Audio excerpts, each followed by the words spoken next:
Talent test जैसा exam देना आपने क्यों चूज किया? उसमें जो टेस्ट में जो क्वेश्चंस आते हैं वो काफ़ी हेल्पफुल रहते हैं, रेलेवेंट रहते हैं। कुछ स्टेट्स हैं वहाँ पे बच्चे बहुत जेईई और नीट की तरफ जा रहे हैं, क्या रीजन है? अभी के वक्त जो आने वाला टाइम है वो मेनली जो है वो रोबोटिक्स, एआई, टेक्नोलॉजी ये सब क्या ही है, तो मतलब उस हिसाब से बच्चे भी अपने आप को प्रिपेयर कर रहे हैं। अच्छा एलन में जो मॉक टेस्ट होते हैं और जो मेजर टेस्ट भी होते हैं वो कैसे हेल्प करते हैं एक स्टूडेंट को? बिकॉज सबसे इम्पोर्टेंट चीज़ तो वो टेम्परामेंट बिल्ड कर देते हैं एग्जाम को, मतलब जब एग्जाम सिचुएशन में कैसे अपने आप को मैनेज करना है।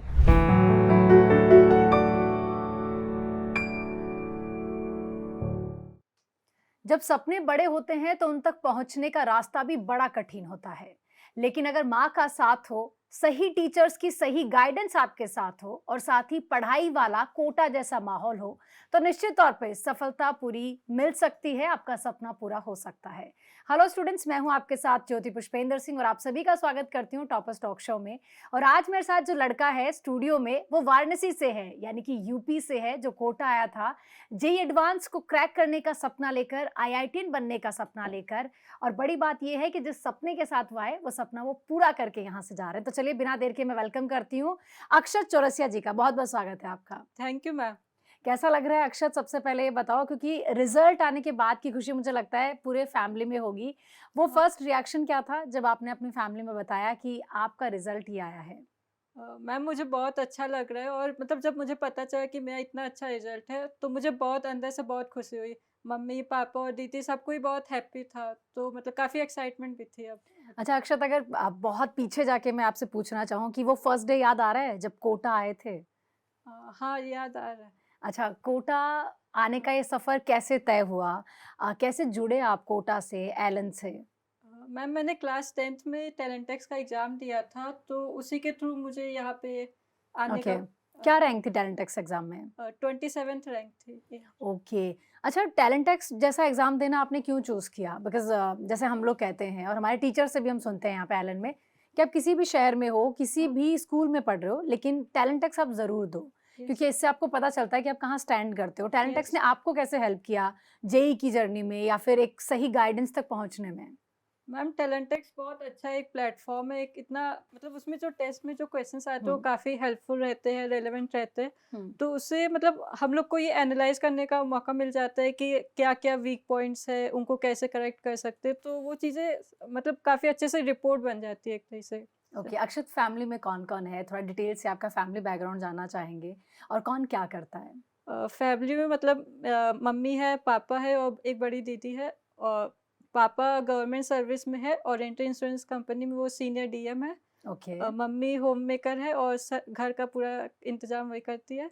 और मेरी दीदी जो है वो सॉफ्टवेयर इंजीनियर है, एनवीडिया कंपनी में है। अच्छा, तो आपको ये किसने गाइड किया कि आपको किस तरफ आगे करियर में जाना चाहिए? आपको खुद का इंटरेस्ट था मैथ में? यस मैम, मेरा काफ़ी स्टार्टिंग से ही मैथ में बहुत इंटरेस्ट था, मतलब काफ़ी अच्छा लगता था मैथ्स के सब क्वेश्चन सॉल्व करते थे। तो इसलिए मैंने डिसाइड किया कि मैथ्स में ही आगे तो जाना। अक्षत क्या पढ़ाई में शुरू से अच्छा रहा है बहुत, या हाँ, धीरे-धीरे आइडेंटिफ़ाई किया कि मैं पढ़ाई में अच्छा कर सकता हूँ, या फिर पढ़ना बहुत ज़रूरी है? हाँ। किस तरह से खुद को करियर में आगे पुश किया? मैम मतलब पढ़ाई में तो स्टार्टिंग से मेरा बहुत इंटरेस्ट था, हुँ। तो मतलब काफ़ी मतलब थोड़ा हेल्प, फैमिली का हेल्प मिलता था, दीदी का गाइडेंस रहता था, तो वो सबसे काफ़ी मतलब हेल्प मिलता था।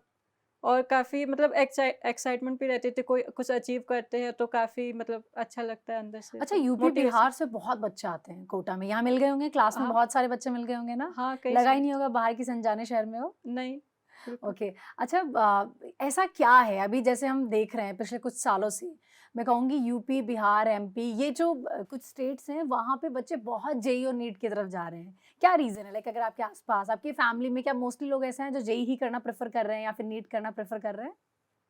मैम एक्चुअली जो मतलब अभी के वक़्त जो आने वाला टाइम है वो मेनली जो है वो रोबोटिक्स, एआई, हुँ, टेक्नोलॉजी ये सब क्या ही है। तो मतलब उस हिसाब से बच्चे भी अपने आप को प्रिपेयर कर रहे हैं कि इसी हुँ। फ़ील्ड में जाना है, तो इससे मतलब ऑप्शंस ज़्यादा रहते हैं। ओके। अच्छा, दीदी से कैसा बॉन्ड शेयर करते हो? बिकॉज़ दीदी भी सॉफ्टवेयर इंजीनियर है, हाँ, डेफ़िनिटली बहुत गाइडेंस मिली होगी। किस तरह का बॉन्ड आप शेयर करते हो और क्या दीदी गाइड करती हैं? हाँ, दीदी मतलब अच्छे से काफ़ी गाइड करती हूँ, उनसे काफ़ी मैं हेल्प भी लेता रहता हूँ। तो मतलब कभी कुछ भी ज़रूरत रहती थी तो मैं पहले तो उन्हीं से बोल देता था, तो बहुत हमेशा कुछ ना कुछ उनके पास सॉल्यूशन रहता ही था, तो उससे काफ़ी हेल्प मिली थी। ओके। काफ़ी कुछ भी दिक्कत रहती थी उनसे मैं शेयर ज़रूर करता था। अच्छा, एक चीज़ और जैसे हम लोग बोलते हैं कि एक आप अपने शहर में रहकर पढ़ाई करो और एक आप कोटा आकर पढ़ाई करो, जहाँ पर मैं कहूँगी हर शहर का टैलेंटेड बच्चा यहाँ पर आकर पढ़ना पसंद हाँ, करता है। ऐसे में क्लासरूम में जब जाना शुरू हुए, जो पहला टेस्ट हुआ होगा, फिर आस-पास पता चला होगा कि मैं अपने शहर में 97% लेकर आया था हाँ, 10th में और मैं टॉपर था अपनी क्लास का या अपनी फैमिली में, यस, लेकिन यहाँ तो हर कोई टॉपर है। वो हाँ। फीलिंग कैसी थी? उस कॉम्पिटिशन में खुद को कैसे बनाए रखा और वो कॉम्पिटिशन कैसे आपको सपोर्ट करता है आगे बढ़ने के लिए? मैम स्टार्टिंग में तो थोड़ी दिक्कत हुई थी एडजस्ट करने में, लेकिन फिर धीरे-धीरे अपने आप को चीज़ों को देख के समझने लगे, तो फिर मतलब ये लगा ज़रूरी लगा कि ये हेल्दी कंपटीशन है और इसका होना बहुत ज़रूरी है। इसी से मतलब मोटिवेशन मिलता है आगे बढ़ने का, और मतलब हम लोग को ये ऐसे खाली बैठने नहीं देता, कहने का मतलब है। ओके, अच्छा हमेशा better peer group perform. Important है, अच्छा पीयर ग्रुप? हाँ, अच्छा पेयर ग्रुप बहुत इम्पोर्टेंट है, उससे बहुत हेल्प मिलती है। अच्छा कुछ क्या आपको याद है एरन में जब टेस्ट हुए थे, तो हाँ, स्टार्टिंग में जो पहला टेस्ट था उसमें कितने मार्क्स आए थे? हाँ, हाँ, बिकॉज़ आई थिंक वो एक एक तरह से जब आप अपने शहर से कोटा आते हो और एक पहला एग्ज़ाम देते हो, तो खुद का मैं कहूँगी एक आइडेंटिफिकेशन हो जाता है कि अच्छा मैं यहाँ स्टैंड कर रहा हूँ, अब हाँ, आगे मुझे इससे ज़्यादा अच्छा करना पड़ेगा। यस। तो क्या मार्क्स थे, याद है आपको? यस मैम, मतलब जहाँ तक याद है 195 में से 180 थे। और अभी क्या है? अभी तो 321 है, तो बहुत 360। लंबी छलांग आपने लगाई है। आपकी यस। जर्नी वाक़ई बहुत मैं कहूँगी इंस्पिरेशन वाली है। बहुत कुछ सीखना हम चाहेंगे आपकी जर्नी से। अच्छा कैसे डे बाय डे खुद को ग्रो किया? कैसे लाइक बहुत सारी चीज़ों में डाउट्स भी आए होंगे निश्चित तौर पे। भले ही हाँ, हमारा मैं कहूँगी कि हम कितने भी अच्छे क्यों ना हो, लेकिन जेईई की जर्नी बहुत टफ है। तो खुद को यस। कैसे ग्रो किया? मैम पहली चीज़ तो मैं क्लास तो रेगुलरली अटेंड करता था, वो मैं मिस नहीं करता था। हुँ। उसमें जो क्लास में जो भी डिस्कशंस होते थे वो काफ़ी हेल्पफुल मेरे लिए रहे। मैं सिर्फ़ मतलब अपने डाउट से नहीं, बाकियों के डाउट से भी सीखता था, तो उससे भी अच्छा मुझे दोस्त को काफ़ी भी हेल्प। डाउट आ रहा है तो उसको हाँ। भी आप देख के कि अच्छा ये डाउट मुझे नहीं आना चाहिए। हाँ, हुँ। तो उससे भी काफ़ी कुछ मैंने सीखा, और बाकी टेस्ट टेस्ट पेपर जितने भी होते थे मैं उसको अच्छे से एनालाइज़ करता था। उसमें जो भी मिस्टेक्स थे उनको एक जगह मतलब अपने नोटिस में रखता था ताकि उनको करेक्ट कर सकूँ अगले ओके। टेस्ट। अच्छा क्लासरूम में एग्जैक्टली कैसा माहौल रहता है अगर मैं एलन का पूछूं तो बिकॉज इतने एक्सपीरियंस टीचर्स हैं और इतना अच्छा हाँ, पीयर ग्रुप आपको मिल रहा है क्या पढ़ाई बहुत सीरियस रूप में देखी है आपने आपके बैचमेट्स के साथ या मैं बहुत फन लविंग भी रहा है माहौल मैम बहुत फन लविंग था और काफ़ी इंटरेस्टिंग रहता था। हाँ, मतलब कभी क्लास में लगता बोरिंग जैसा नहीं लगता था कभी भी। पढ़ने में हमेशा। मजा आ रहा होता था हाँ, जो हमेशा। जो फिजिक्स केमिस्ट्री मैथ्स हमें तो बिल्कुल समझ नहीं आती है उसको आपको पढ़ने में मजा आ रहा है क्या बात है यही यस, खासियत होती है मैं कहूँगी इंटेलिजेंट बच्चों की अच्छा यस। बैकलॉग का आपका क्या कॉन्सेप्ट है बिकॉज 2 साल की जर्नी है कभी बीमार भी हो जाते हैं या कभी हाँ। कोई भी रीजन हो सकता है कि शायद जो आज पढ़ा था उसको आज होमवर्क नहीं कर पाए तो ऐसे में अगर बाकी स्टूडेंट्स को आप गाइड करना चाहो तो बैकलॉग का आपका क्या कॉन्सेप्ट है कैसे कवर करते थे अ, मतलब पहले तो मेरी कोशिश रहती बैकलॉग को मिनिमम से मिनिमम रखूँ, जब हम्म भी होमवर्क मिलता है उसी टाइम उसको मैं कंप्लीट कर लेता था। हम्म लेकिन अगर बैकलॉग रहता भी है तो उसको थोड़ा मतलब जो करंट प्लान है उसके साथ थोड़ा-सा मैच करके थोड़ा एडजस्ट करके करता था, कि मतलब पहला पहला फ़ोकस जो रहता था वो मेरा जो क्लास में चल रहा है पहले उस पे रहता था। फिर जो बैकलॉग बचते थे उसको मैं मतलब डिवाइड डे बाय डे थोड़ा डिवाइड कर देता कि आज के दिन मुझे ये करना है, आज के दिन ये करना है। हम्म तो ऐसे डिवाइड करता था तो फिर वो प्रेशर नहीं रहता था, तो वो काम भी बैकलॉग भी कंप्लीट हो जाता था उससे। अच्छा हर टॉपर से ना हर कोई जानना चाहता है कि सबका रूटीन डेफिनेटली डिफरेंट होता है। आपने किस तरह की रूटीन को फॉलो किया है इन 2 सालों में? मतलब सुबह से लेके सुबह। शाम तक कैसे खुद को प्लान करते थे कि मैं क्या-क्या करने वाला हूँ? मैं क्लास कितने बजे जाऊँगा? मैं सुबह हाँ, उठूँगा कितने बजे? मतलब सुबह तो लगभग मैं 6 बजे के आस-पास उठ जाता था, फिर उसके बाद ब्रेकफ़ास्ट वग़ैरह और फिर मतलब रेडी होना रहता था, क्लास का टाइम रहता था। हुँ, तो फिर उसके बाद तो क्लास में ही फिर जाना रहता था। उसके बाद जब क्लास से वापस आते थे तो फिर लंच रहता था। फिर लंच के बाद फिर जो भी टाइम मिलता था वो मैं सेल्फ स्टडी और होमवर्क जो रहता था वो करता था। बीच में थोड़ा बहुत ब्रेक ले लेता था, मतलब 10 मिनट्स के आस-पास का। फिर बाकी इवनिंग में थोड़ा बहुत मतलब वॉक करने के लिए या थोड़ा मतलब अपने रूम में ही थोड़ा-सा वॉक कर लेता था, हुँ। और कुछ मतलब अपने फैमिली से बात करना रहता था तो वो कर लेता था।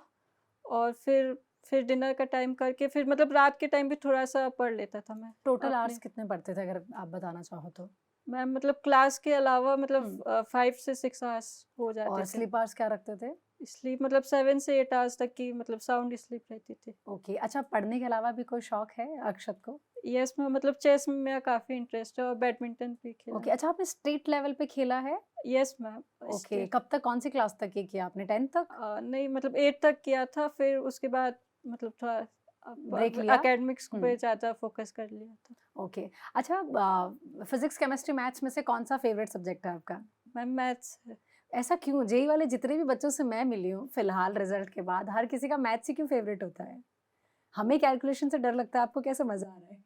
मैम मैथ्स में मतलब कॉन्सेप्ट आते हैं तो फिर मतलब सबसे अच्छा लगता है कि कुछ ही कॉन्सेप्ट है, उससे इतने सारे क्वेश्चन हो जाते हैं, और मतलब काफ़ी मतलब एक उसकी अलग सी ब्यूटी लगती है मैथ्स में एक। अच्छा, फिजिक्स केमिस्ट्री और मैथ्स को आप किसको कितना टाइम देते थे, कैसे पढ़ाई करते थे? मैम मेरा तो मतलब मेन फोकस केमिस्ट्री पे रहता था। केमिस्ट्री को मैंने ऐसे याद किया कि मतलब मैंने अपने वॉल पे, रूम के वॉल पे कई सारे इमेजेस चिपकाए, फ़ोटो चिपका लिए थे। हम्म। तो उन्हीं को मैं देख के केमिस्ट्री याद कर लेता था। तो उससे काफ़ी मतलब हमारा जो ब्रेन है वो इमेजेस को स्टोर कर लेता है अच्छे से। तो हम्म। इसी तरह मैंने केमिस्ट्री याद की। और मैथ और फिज़िक्स के लिए तो मैंने काफ़ी प्रैक्टिस की थी। टाइम लगभग मैंने थोड़ा इक्वली दिया था उन दोनों पे। दोनों सब्जेक्ट्स को? हाँ। ओके। अच्छा, अब आपके हॉस्टल रूम की बात करते हैं, किस तरह का रूम आपने तैयार कर रखा था? काफी पॉजिटिव एनर्जी मिले, इस तरह से कुछ किया हुआ था? यस मैं मतलब सेल्फ मोटिवेशन के लिए भी कई सारे इमेजेस मैंने चिपकाए अच्छा, थे, तो कुछ एक कुछ चीज कोट्स। बताओगे, एक दो कोट हमें बताओगे जो मोस्टली आपको दिखते थे आपकी वॉल पे? यस मैम मैंने सबसे पहले तो लिखा था कि लर्न फ्रॉम योर मिस्टेक्स, क्योंकि हम्म। सबसे इम्पोर्टेंट ये कि अपनी मिस्टेक्स को करेक्ट करना है। हम्म। उसके बाद मैंने ये लिखा था कंसिस्टेंसी इज की टू सक्सेस। तो वाकई तो दोनों ही ये चीज भी। बहुत इंपॉर्टेंट है। यस। ओके। अच्छा, अक्षत, डाउट्स के बारे में क्या ख्याल है? क्योंकि जब नया नया बच्चा अपना शहर, अपना मैं कहूँगी स्कूल, अपने स्कूल फ्रेंड, सब सब कुछ छोड़ के जब किसी नई जगह फिट होता है, तो जब भी उसे डाउट आता है क्लास में वो बहुत हेजिटेट करता है। यस आपके साथ क्या हुआ था, और डाउट्स को लेकर फिर आपने धीरे धीरे ये हेजिटेशन कैसे खत्म की और कैसे पूछते थे? मैम स्टार्टिंग में तो डाउट्स मतलब काफ़ी मतलब हेजिटेशन होती थी, क्लास में पूछा जाए या ना पूछा जाए, वो डाउट्स हम्म। अच्छे हैं या फिर बुरे हैं। ओके। लेकिन फिर धीरे धीरे रियलाइज़ किया कि डाउट्स पूछना ज़रूरी है, उनको जितनी जल्दी क्लैरिफाई कर ले उतना हेल्पफुल रहेगा, हम्म। वरना फिर वो बाद में थोड़ा परेशान करते दिक्कत होती है। तो इसलिए मैंने डाउट्स के लिए फिर सर से लगातार पूछता रहा, कुछ भी डाउट्स रहते थे हम्म। तो सर मतलब उसको टाइमली मैं सर से मिलता था और उसको क्लियर कर लेता था। ओके। अच्छा, कभी दोस्तों से डिस्कस किया हो, ऐसा भी कुछ किया है? बिकॉज बहुत सारी हाँ। चीजें तो मुझे लगता है वहीं फिल्टर हो जाती है। हाँ, मतलब हाँ, पहले सर से पूछ लेते थे, सर बता देते थे तो हो जाता था, और बाकी फ्रेंड से भी मतलब कंसल्ट कर लेते थे। ओके। अच्छा, एलन में जो उनके मॉक एडवाइस। टेस्ट होते हैं और जो मेजर टेस्ट भी होते हैं, वो कैसे हेल्प करते हैं एक स्टूडेंट को? बिकॉज उस मेन डे के लिए क्या वो एग्जाम, जो मल्टीपल एग्जाम हुए हैं आपकी 2 साल की जर्नी में, वो यस। उसके लिए प्रिपेयर कर देते हैं? हाँ, मतलब सबसे इम्पोर्टेंट चीज़ तो वो टेम्परामेंट बिल्ड कर देते हैं एग्ज़ाम को, मतलब जब एग्ज़ाम सिचुएशन में कैसे अपने आप को मैनेज करना है, हम्म। मतलब कोई भी मतलब पैनिक नहीं होते एग्ज़ाम के टाइम। हम्म। तो वो काफ़ी हेल्प मिलती है, और बाकी थ्योरी वाली जितनी भी चीज़ है वो मतलब जो भी मिस्टेक्स है, कुछ नहीं आता है तो वो हम्म। मतलब पता चल जाती है टेस्ट से। और I think test time management हो गया, एग्जाम टाइम। फेयर हो गया। हम्म। हाँ, ये सबको मतलब काफ़ी अच्छे से ये मतलब ठीक कर देता था टेस्ट जितने भी दिए उसने। अच्छा, आपने बहुत एक्सपेरिमेंट्स किए थे क्या पेपर को सॉल्व करने में? लाइक ऑर्डर हाँ। चेंज किया हो, पहले कुछ सब्जेक्ट को या किसी पार्ट को सॉल्व किया हो, ऐसे कुछ किया, फिर लास्ट में एक पे रुक गए थे कि यही ऑर्डर मेरे लिए सही है? हाँ, वैसा ही किया था, मतलब स्टार्टिंग में तो बहुत ऑर्डर चेंज किए थे कि कौन-सा सूट कर रहा है, क्योंकि वो डिपेंड करता है, वो तो थोड़ा पर्सनल चीज़ है कि हम्म। किसको कौन-सा ऑर्डर चूज़ करें। तो तो फिर आप मोस्टली किस ऑर्डर में पेपर सॉल्व करते थे? मैंने तो मतलब केमिस्ट्री, फिर फिज़िक्स और फिर मैथ, यही ऑर्डर बना लिया ओके। था। अच्छा, एक चीज़ और, मॉक टेस्ट में जब भी लाइक रिजल्ट आता है, जब भी मार्क्स आते थे, क्लास में एग्जैक्टली क्या माहौल होता था? कि सब लोग, मतलब हो सकता है ना कि किसी के पिछली बार अच्छे मार्क्स आए हो लेकिन इस हाँ, बार कम आए हो, तो मुझे लगता है कि उसका तो एकदम ही मूड ऑफ हो गया होगा कि यार मैंने एकदम से ये क्या कर दिया है। तो यस। आपस में एक दूसरे को कैसे सपोर्ट करते थे, कैसे मोटिवेट कैसे करते थे? मैम मतलब जब भी रिजल्ट आता था मॉक टेस्ट का तो बहुत एक्साइटमेंट होता था, सब कोई एक-दूसरे के मार्क्स पूछता था। हम्म। तो उससे मतलब पहले तो पता चलता था, तो मतलब देखते थे कि किसका आज कितना है। हम्म। मतलब फिर कई बार लगता था कि कुछ मिस्टेक्स रहती है। अगर मान लीजिए पिछले टेस्ट में परफॉर्मेंस अच्छी थी, इस बार हम्म। थोड़ी कम हो गई, डाउन हो गई, तो उसको इम्प्रूव करने के लिए मतलब दिख जाता था कि बाकियों के कंपैरिजन में मैंने कम परफॉर्मेंस दी है। हम्म। तो इसको इम्प्रूव करने के लिए नेक्स्ट टेस्ट के लिए अपने आप को प्रिपेयर करते थे। ओके। अच्छा अक्षत, आपकी एग्जाम स्ट्रैटेजी उस दिन के लिए क्या रही, जिसका मैं कहूँगी सबको इंतजार होता है? जेई मेंस का जब पहली बार एग्जाम हुआ, आई थिंक जनवरी में था फर्स्ट हाँ, अटेम्प्ट ना? जनवरी हाँ, 20। उस समय आपकी एग्जाम स्ट्रैटेजी क्या थी और वो कितनी काम करी एग्जाम हॉल में? मैम बस जैसे मेंस में क्वेश्चन थोड़े ज़्यादा रहते हैं, तो उस हिसाब से टाइम को भी मैनेज करना है, तो हुँ। उसमें भी मैंने मतलब यही ऑर्डर फॉलो किया था कि पहले केमिस्ट्री किया, फिर फिज़िक्स किया और फिर मैथ किया। तो इस बार का पेपर का लेवल कैसा था? डिफ़िकल्टी लेवल कैसा था? हाँ, मतलब थोड़ा-सा अच्छा था पिछली बार अच्छा से। था? हाँ, ओके। अच्छा क्या एग्ज़ाम हॉल में कई बार ऐसी अनसर्टेन चीज़ें भी हो जाती है जो आप एक्सपेक्ट करके नहीं आए हो? हाँ, होती है। मतलब ओके, कई बार मतलब सिस्टम में थोड़ी इश्यूज़ आ जाते हैं, तो वो थोड़ा दिक्कत करता है। ओके। अच्छा तो जेईई मेन्स का बच्चा जेईई एडवांस में भी बहुत अच्छा परफ़ॉर्म कर ले, ये भी बहुत बड़ी बात है। यस, तो क्योंकि अगर मैं इस बार मैंने देखा है कि जेईई मेन्स वाले बच्चे जेईई एडवांस में भी हमें दिख रहे हैं जिन्होंने अच्छा परफ़ॉर्म किया है, वरना मोस्टली यस, हमने देखा है कि जेईई मेन्स में जो नहीं दिख रहे होते हैं लाइक हाँ, रैंक्स में और इसमें, वो जेईई एडवांस में कमाल कर रहे होते हैं। तो हाँ। पेपर की लेवल में कितना डिफ़रेंस आता है? लाइक क्वेश्चन का पैटर्न कैसा होता है? किस तरह से पूछे जाते हैं मोस्टली क्वेश्चन्स दोनों ही एग्ज़ाम में? मैम मेंस में तो मेनली एनसीईआरटी बेस्ड क्वेश्चंस हुँ, रहते हैं, तो मतलब वो थोड़े डायरेक्ट रहते हैं, मतलब ऐसे समझ सकते हैं कि एक सिंगल चैप्टर या 2 चैप्टर। हुँ। लेकिन एडवांस में जो क्वेश्चन है वो काफ़ी थोड़े हाई लेवल के होते हैं, मतलब क्वेश्चन कभी इजी होते हैं, मॉडरेट है, डिफिकल्ट है, सब तरह के हैं। ओके, तो जो मतलब मॉडरेट और डिफिकल्ट वाले होते हैं वो मतलब कई अलग अलग चैप्टर से मिक्स होके आते हैं, 3-4 चैप्टर से, तो ओके। इसलिए वो थोड़ी डिफिकल्टी बढ़ जाती है। ओके। अच्छा जेईई एडवांस वाले एग्ज़ाम वाले दिन क्या कुछ किया आपने? आपकी मम्मा आपके साथ कोटा रही हैं? हाँ जी। तो ओके, तो क्या रिचुअल मम्मा ने फ़ॉलो किया एग्ज़ाम हॉल में जाने से पहले? क्या वो पूरे समय साथ थीं आपके? हाँ, साथ थी और मतलब मन ही मन सब कोई प्रे कर रहा था कि हुँ, एग्ज़ाम जितना अच्छा हो सकता हो रहे। ओके। अच्छा हर कोई होप कर एडवांस्ड के पेपर के दिन कैसे खुद को काम रखा? बिकॉज़ पूरे दिन आपको बैठ के पेपर देना है। आई थिंक बीच में एक ब्रेक होगा, हाँ। फर्स्ट शिफ्ट में एग्ज़ाम हो गया, फिर सेकंड में होना है। तो उस दौरान कैसे खुद को बैलेंस किया, काम किया? और फर्स्ट शिफ्ट के बाद क्या बहुत सारी चीज़ों का आइडिया लग गया था ब्रेक में कि मैं अब नेक्स्ट में अगर बैठूँगा तो क्या कुछ करूँगा? यस मैम, सबसे इम्पोर्टेंट चीज़ तो मैंने अपना कॉन्फिडेंस मेंटेन किया हुँ, कि मतलब पैनिक नहीं होने दिया। हुँ, मैंने सोचा कि जैसा भी पेपर जा रहा है, अच्छा ही जा रहा है। हुँ, और मैंने बिल्कुल भी पैनिक नहीं किया और मतलब कुछ भी घबराहट या डर नहीं लगा। एकदम रिलैक्स था, एकदम चिल था। और फिर मतलब जब ब्रेक हुआ तो उस टाइम मतलब मम्मी और पापा के साथ ही थे। हुँ। तो थोड़ी बातचीत कर ली तो उससे थोड़ा जो स्ट्रेस नहीं था, प्रेशर नहीं था, तो थोड़ा एक मतलब अंदर से मोटिवेशन मिला बस। ओके। अच्छा जब एग्ज़ाम हो गया था आंसर की का इंतज़ार था कि एग्ज़ैक्टली अभी मेरे हाँ, क्या मार्क्स आने वाले हैं? क्या यस, मैंने मिस्टेक की है? कहाँ गड़बड़ किया था ऐसा वेट? हाँ था। ओके। अच्छा और बहुत सारे स्टूडेंट्स जो कोटा आना चाहते हैं, उन्हें कोटा के बारे में आप क्या कहेंगे? क्योंकि आप भी मैं कहूँगी अपना शहर छोड़ के यहाँ आए हो। तो इस शहर में आपको क्या खूबी लगी जो इन 2 सालों में आपने देखा? मैम सबसे अच्छी चीज़ यहाँ कोटा की है कि यहाँ पे हेल्दी कंपटीशन है, तो अपने आप को मतलब देखते हैं कि कई सारे बच्चे हैं इतना अच्छा परफॉर्म कर रहे हैं, तो मैं क्यों पीछे रहूँ? मुझे हुँ। भी परफॉर्म करना चाहिए। तो एक मतलब एक मोटिवेशन मिलता है कि मैं कर सकता हूँ और मैं कर भी लूँगा। अच्छा इस शहर में डिस्ट्रैक्शंस आपको क्या लगे जो आपको लगता है जो यहाँ आ रहा है बच्चा पढ़ने के लिए, हाँ, उसे टाइम वेस्ट नहीं करना चाहिए, इन डिस्ट्रैक्शन से दूर रहना चाहिए? हाँ, मतलब थोड़ा मोबाइल वगैरह हुँ। से, सोशल मीडिया वगैरह से उनसे थोड़ा मतलब डिस्टेंस रखना चाहिए। और अपने दोस्त और क्या फिर सही चुने हाँ, सोच समझ के? यस मतलब अपनी जर्नी के टाइम मैंने काफ़ी फ्रेंड्स तो नहीं बनाए, मतलब 3-4 फ्रेंड्स रखे और बाकी बातचीत तो सबसे होती थी। ओके। अच्छा क्या कहोगे दोस्त कितना ज़रूरी हैं? क्या कभी ऐसा मोमेंट होता है कि आपको बहुत लो फ़ील हो रहा हो, डिमोटिवेशन हो रहा हो, तो यस, दोस्त क्या हेल्प करते हैं? यस मैम ज़रूर हेल्प करते हैं वो, मतलब काफ़ी सपोर्ट करते हैं और मतलब बोलते हैं कि अगले अगले टेस्ट में और मतलब कवर कर लोगे, इस परेशान होने की ज़रूरत नहीं है। ओके। तो वो मोटिवेट ही करते हैं।